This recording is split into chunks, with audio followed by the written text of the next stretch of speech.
Perkenalkan, nama saya Maharani dengan NIM H1B1200072 akan menjelaskan tentang materi fungsi, tujuan, dan sistem kepartaian untuk memenuhi ujian akhir semester dari mata kuliah partai politik. Dari fungsi kepartaian memiliki 5 fungsi, yaitu yang pertama ada sarana sosialisasi politik.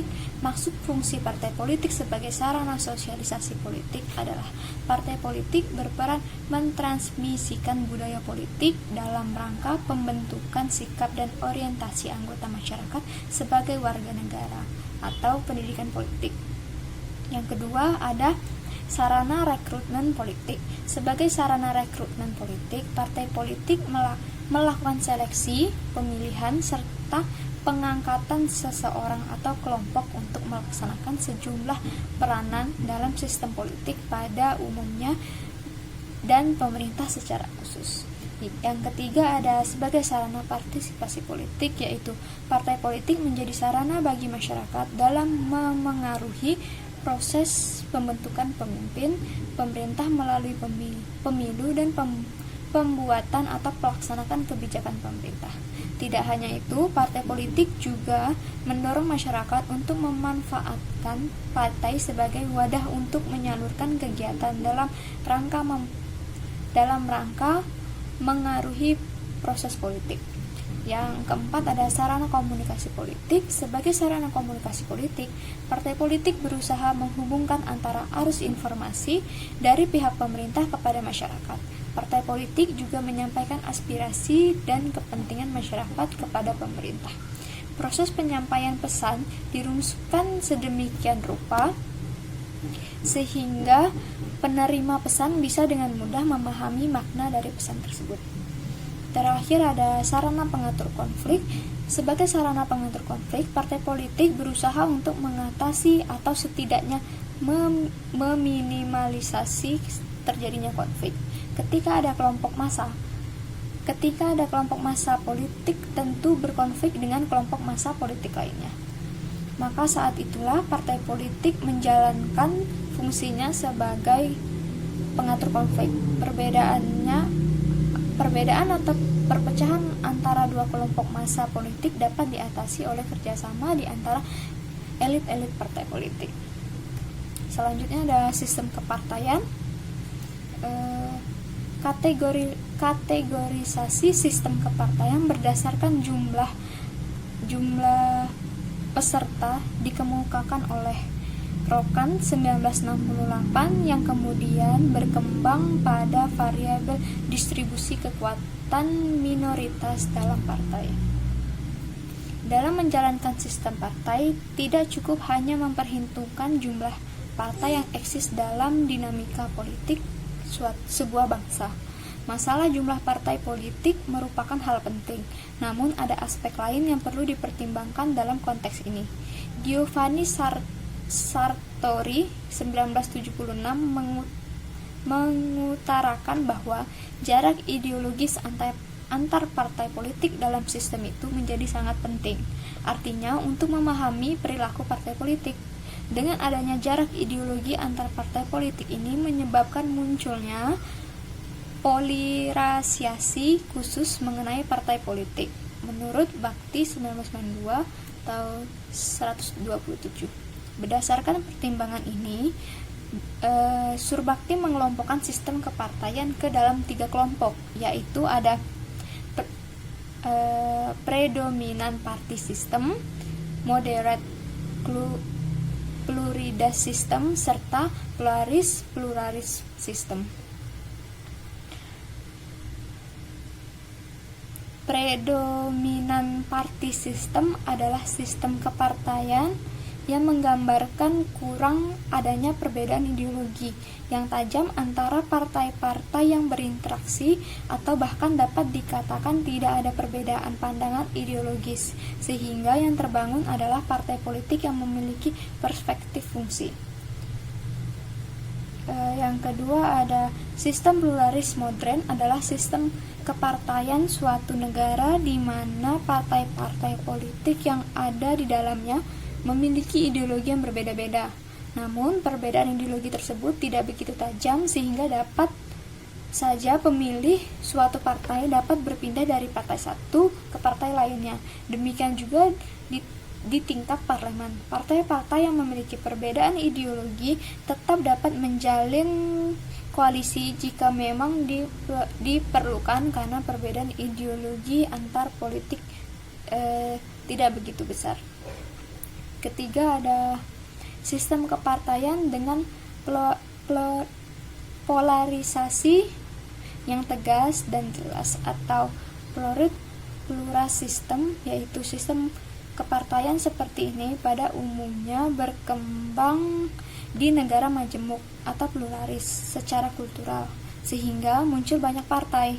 Dalam konteks sistem kepartaian seperti ini, potensi terjadi pertentangan antara partai politik yang satu dengan partai politik yang lainnya.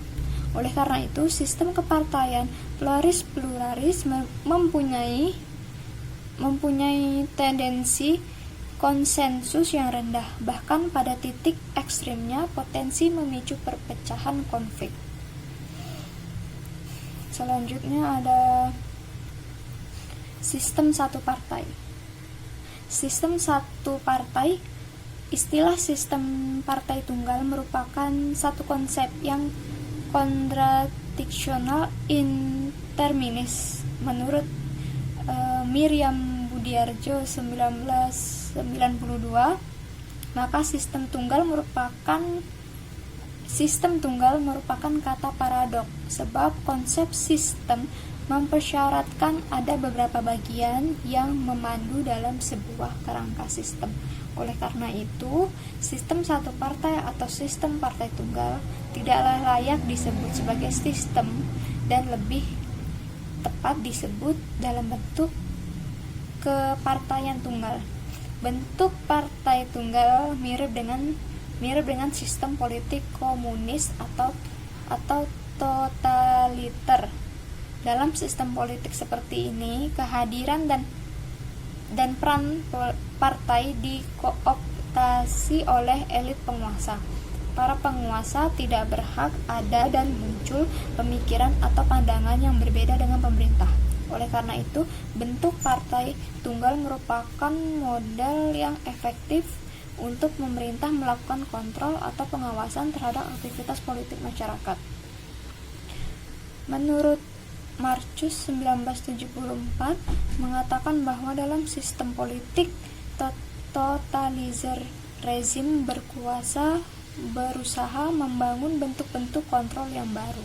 Bentuk-bentuk kontrol baru tersebut dapat berupa keputusan politik yang berperspektif elit atau penguasa, lingkungan politik yang digerakkan oleh keinginan-keinginan elit dan bukan kebutuhan publik.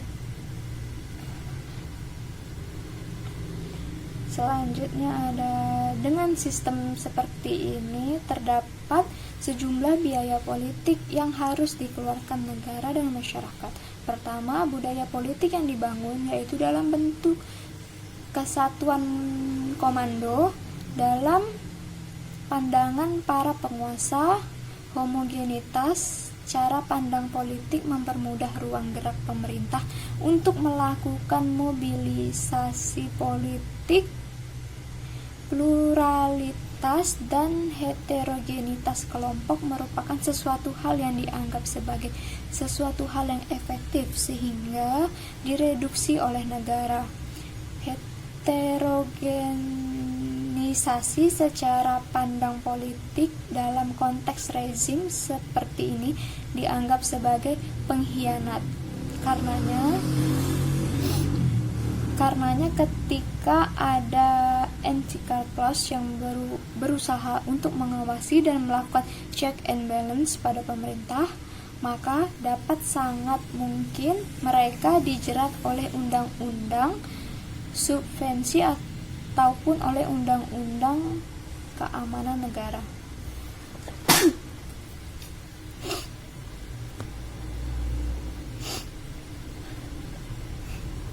Kedua, ada model sentralisasi atau sistem komando dipahami sebagai suatu hal yang efektif untuk kepentingan dan wajib dipatuhi oleh seluruh warga negara. Dalam konteks ini, rasionalisasi politik menjadi suatu hal yang bisa dinonaktifkan karena dapat membentuk polarisasi politik. Oleh karena itu, para penguasa penyusun mitologi sampai dengan reproduksi citra menjadi satu kebutuhan dalam rangka membangun tatanan sosial politiknya. Ketiga, rezim penguasa menggunakan setiap elemen dan aparatur negara untuk kepentingannya mempertahankan kekuasaan. Pelibatan rezim militer dalam sistem politik yang rapuh menjadi cerita-cerita di banyak negara berkembang di seluruh dunia sepanjang tahun 1950-an hingga awal tahun 1990-an. Keempat, ada bentuk kepartaian tunggal seringkali terbentuk di negara-negara berkembang atau negara-negara yang baru keluar dari kolonisasi. Ada kecenderungan kuat di negara-negara yang baru lahir. Para founding fathers berupaya untuk mengintegrasi kepentingan elit politik yang merasa mempunyai warisan sejarah sebagai pahlawan untuk meminta jatah kepentingannya dikomodasi. Namun perlu diingat akan sangat banyak sekali kepentingan yang perlu diwadahi.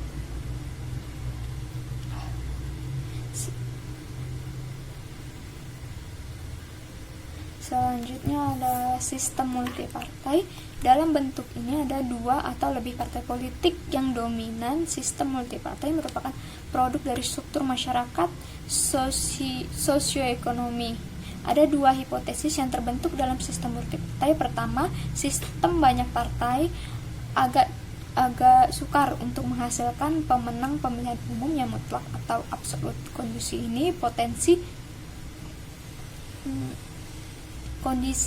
potensi memperumit pembangunan politik pemerintah yang stabil dan kuat, karena setiap partai politik dapat mengklaim memiliki massa yang kuat dan sama pentingnya dalam proses pembangunan politik. Dari kondisi seperti ini menuntun terbentuknya kekuasaan berdasarkan koalisi.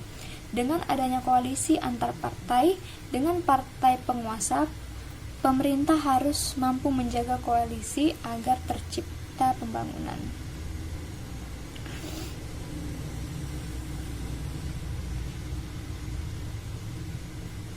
Selanjutnya ada praktek sistem kepartaian di Indonesia.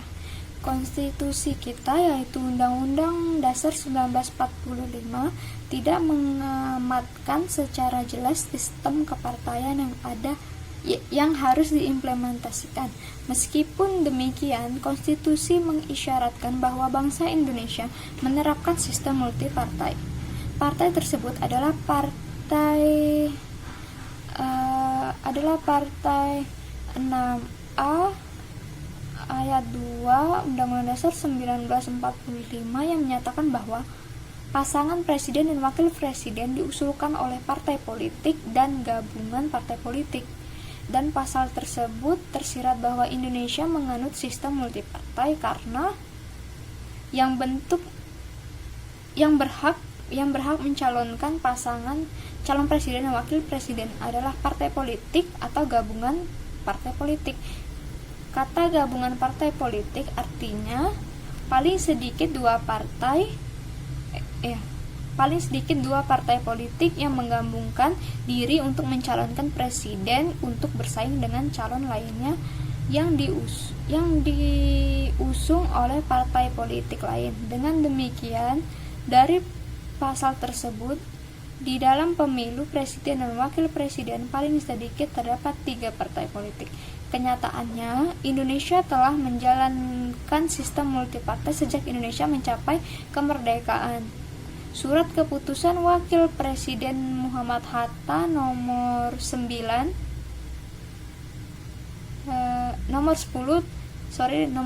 tahun 1949 merupakan tonggak dilaksanakan sistem multipartai di Indonesia. Keputusan Wapres ini juga ditunjukkan untuk mempersiapkan penyelenggaraan pemilu yang pertama pada tahun 1995 Pada pemilu tersebut diikuti oleh 29 partai politik dan juga peserta independen atau perseorangan. Beberapa partai politik yang mendapatkan suara signifikan pada pemilu pertama antara lain ada PNI yaitu 22%, Masyumi ada 20%, NU ada 18%, PKI ada 16%, PSII ada 2%, Parkindo serta PSII dan Partai Katolik serta IPKI. Sejak Soeharto menjadi presiden pada tahun 1967, partai politik dianggap sebagai penyebab dan ketidakstabilan politik yang terjadi pada tahun 1950-an sampai 1960-an. Oleh karena itu, agenda yang penting untuk menciptakan pemerintah yang stabil adalah melakukan penyederhanaan partai politik. Pada pemilu pertama di masa Orde Baru tahun 1971 terdapat 10 partai politik termasuk partai pemerintah yaitu Golkar ikut berkompetisi memperebutkan kekuasaan. Pada tahun 1974 Presiden Soeharto melakukan restrukturisasi partai politik yaitu melakukan penyederhanaan partai melalui penggabungan partai-partai politik. Hasil dari rekrutarisasi partai politik tersebut adalah munculnya 3 partai politik seperti Golkar, P3, dan PDI.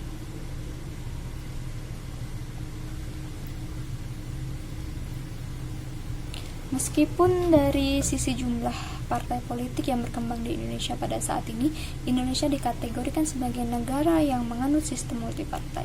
Banyak pengamat politik berpendapat bahwa sistem kepartaian dianut pada Orde Baru adalah sistem partai tunggal. Ada juga yang menyebut sistem kepartaian Orde Baru adalah sistem partai dominan. Hal ini dikarenakan kondisi kompetisi antar partai politik yang ada pada saat itu benar jika jumlah partai politik yang ada adalah lebih dari 2 partai politik sehingga dapat dikategorikan sebagai sistem multipartai. Namun jika dianalisis lebih mendalam ternyata kompetisi dalam ketiga partai politik di dalam pemilu tidak seimbang. Golkar mendapatkan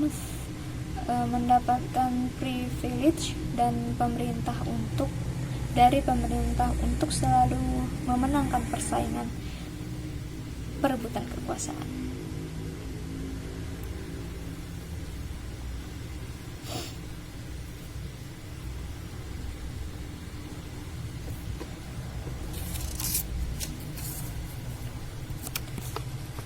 Untuk pemilihan solusi masalah ada 4 solusinya. Yang pertama ada mengubah sistem presidensial menjadi sistem parlemen, mengubah sistem kepartaian, mengurangi jumlah partai politik, serta menyelenggarakan pemilu presiden dan legislatif secara bersama-sama.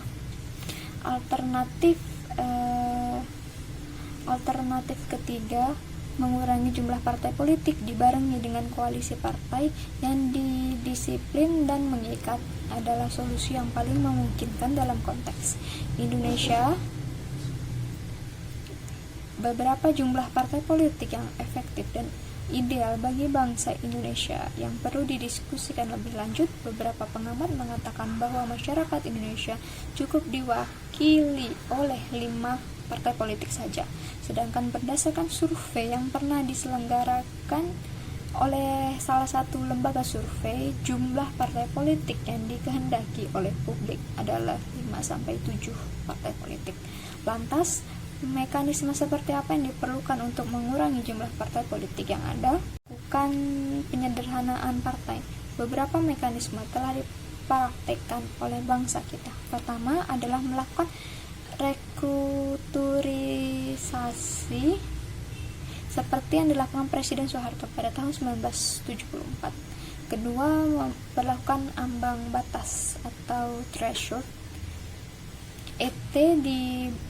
threshold diberlakukan pada pemilu tahun 2004 dan 2009, sedangkan PT diberlakukan pada pemilu 2004. ET ternyata tidak efektif untuk menyederhanakan partai politik karena para pemimpin partai yang tidak lolos ET bisa mendirikan partai baru untuk ikut pemilu berikutnya, sehingga meskipun dengan menaikkan angka presentasi ET tetap saja tidak akan mengurangi jumlah partai politik peserta pemilu. Yang efektif adalah meningkatkan angka presentasi. PT lebih efektif mengurangi jumlah partai politik peserta pemilu karena jelas punishment-nya. Partai politik yang tidak mampu mencapai ambang batas yang telah ditetapkan tidak diperbolehkan untuk mengirimkan wakilnya di parlemen. Di beberapa negara memiliki angka presentasi yang berbeda-beda. Di Jerman, ambang batasnya hanya 5%, sedangkan di Turki sebanyak 10%. Dengan ambang batas 10% di Turki hanya memiliki 3 atau 4 partai politik yang memiliki wakilnya di parlemen. Ketiga adalah dengan memperkecil alokasi kursi di masing-masing daerah pemilihan atau district magnitude. Semakin kecil alokasi kursi di setiap DP, maka peluang partai untuk mendapatkan kursi semakin kecil. Hanya partai-partai besar saja yang berpeluang mendapatkan kursi, sedangkan partai kecil dan menengah akan kehilangan peluang untuk memenangkan persaingan. Dengan demikian, pengecilan alokasi kursi tersebut merupakan alat untuk menyeleksi partai politik yang benar. Partai politik yang tidak mendapatkan suara signifikan secara alami didorong untuk melakukan koalisi dengan partai atau akan mati karena tidak mendapatkan suara dan kursi di parlemen. 2. Mekanisme penyederhanaan partai politik yang terakhir, menaikkan ambang batas dan memperkecil district magnitude tersebut tentu akan lebih efektif kalau keduanya dilakukan secara berbarengan atau bersamaan. 2 metode terakhir akan lebih diterima dibandingkan dengan metode yang lain. Dengan tercapainya sistem kepartaian yang lebih sederhana, maka akan mendorong koalisi partai politik yang lebih ramping, disamping dan mengikat. Bagaimana mekanisme untuk mendorong agar supaya partai politik membangun koalisi yang disiplin dan mengikat? Tentu yang pertama adalah memperbaiki disiplin internal partai politik masing-masing. Partai politik harus mampu mengontrol anggotanya di parlemen untuk mengikuti kebijakan partainya dalam mendukung pemerintah. Jika perlu, pada politik memberikan sanksi tegas untuk anggotanya di parlemen yang tidak mendukung program dan kebijakan pemerintah. Kedua, yaitu falson politik harus ditegakkan para polisi yang akan ada di DPR dan kabinet harus sejalan dan sering dengan program dan kebijakan presiden. Pejabat partai politik yang dipilih di kabinet seharusnya mengundurkan diri dari jabatan di masing-masing partai untuk mengurangi konflik of interest. Ketiga, partai-partai politik di dalam koalisi harus berkomitmen kuat untuk terus mendorong sampai dengan pemilu presiden berikutnya. Terima kasih, cukup sekian dari saya akhiri. Wassalamualaikum warahmatullahi wabarakatuh.